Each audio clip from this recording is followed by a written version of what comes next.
Dear friend, आज हम लोग इस वीडियो में एसी सर्किट का सबसे इम्पोर्टेंट टॉपिक पावर फैक्टर को एक्सप्लेन करेंगे। What is power factor in AC circuit. तो हम लोग देखते हैं पावर फैक्टर होता क्या है। पावर फैक्टर इक्वल टू होता है ट्रू पावर बटा apparent power। According to the definition, power factor is the ratio of true power and apparent power। True power का दूसरा नाम एक्टिव पावर। इसको हम लोग लिखेंगे पावर VI cos I बटा V into I। Apparent power is the product of RMS voltage and RMS current। Apparent power is the product of RMS voltage and RMS current, and true power is the VI cos phi। So this V will cancel, this will cancel, and it will be cos phi। Power factor is cos phi। Now again,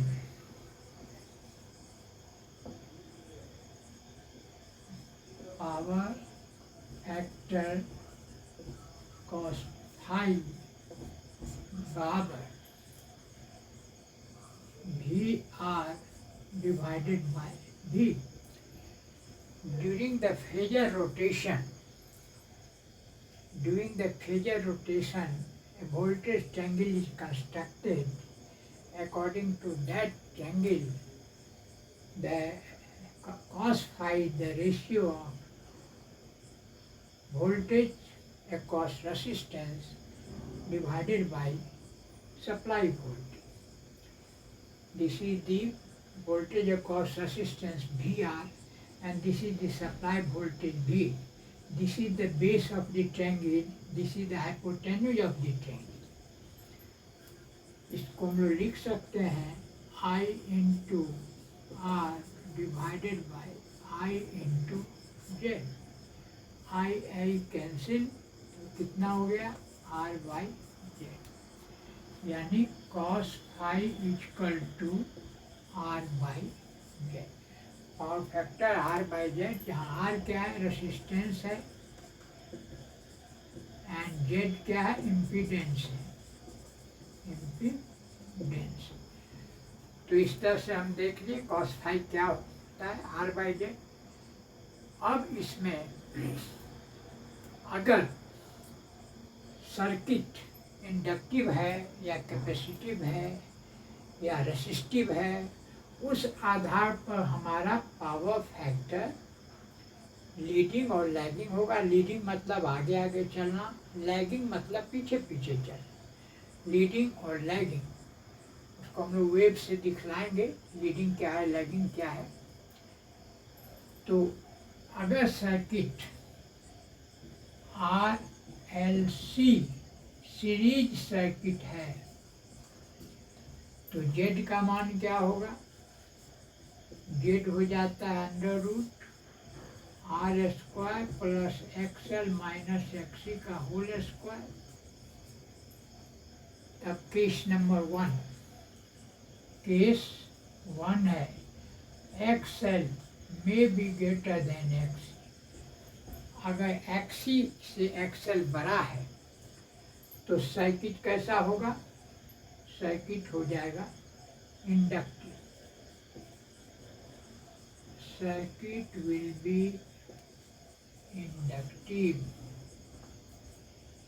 circuit inductive हो जाएगा। इस हालत में current will lag the voltage, and therefore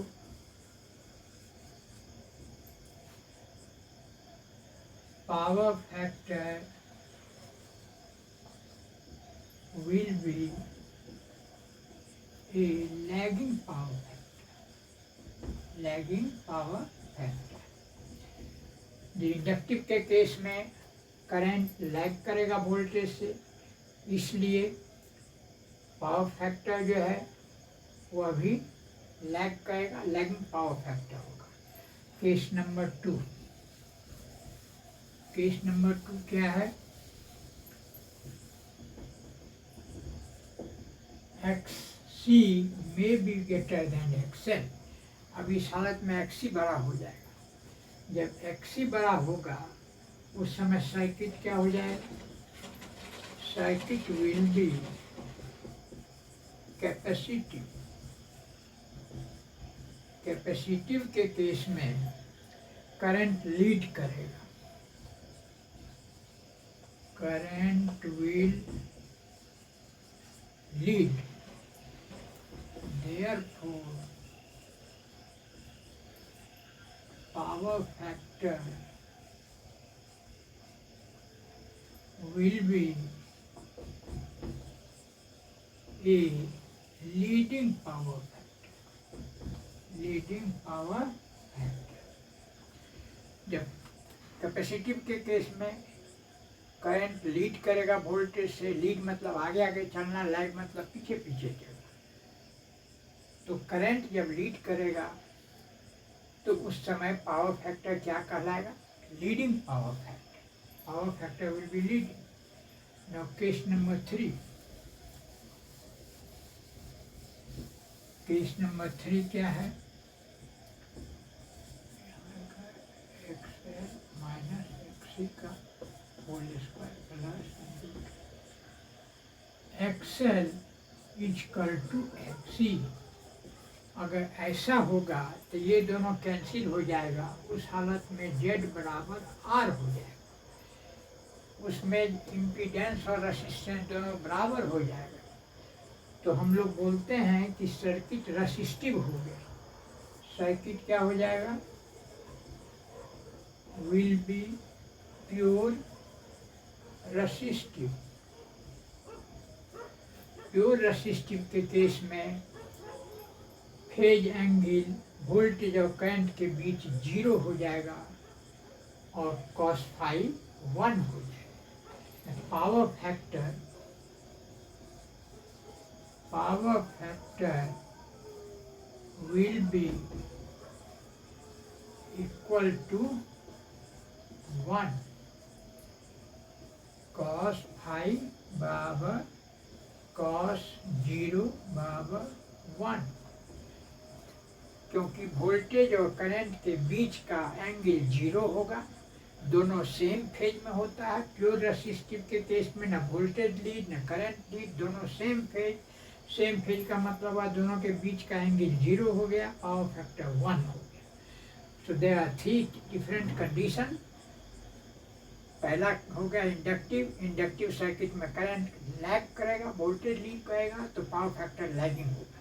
second condition, अगर capacitive circuit है, capacitive circuit में current lead करता है तो हमारा power factor leading power factor होगा। थर्ड कंडीशन XL बराबर XC, तो उस समय सर्किट प्योर रेसिस्टिव हो जाता है। प्योर रेसिस्टिव के केस में पावर फैक्टर 1 हो जाता है, क्योंकि दोनों के बीच का एंगल 0 होता है। तो ये कंसेप्ट हमारा पावर फैक्टर का हो गया।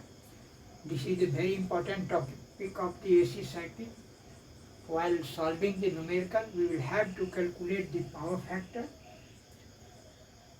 reactance of the circuit, XL inductive reactance, capacitive reactance, impedance, and then the circuit current I, which is equal to V by Z. तो हम लोग इस पर आगे न्यूमेरिकल बनाएंगे। आज जो है इतना ही, हम लोग पावर फैक्टर का एक्सप्लेनेशन कंप्लीट हो गया। Thank you very much.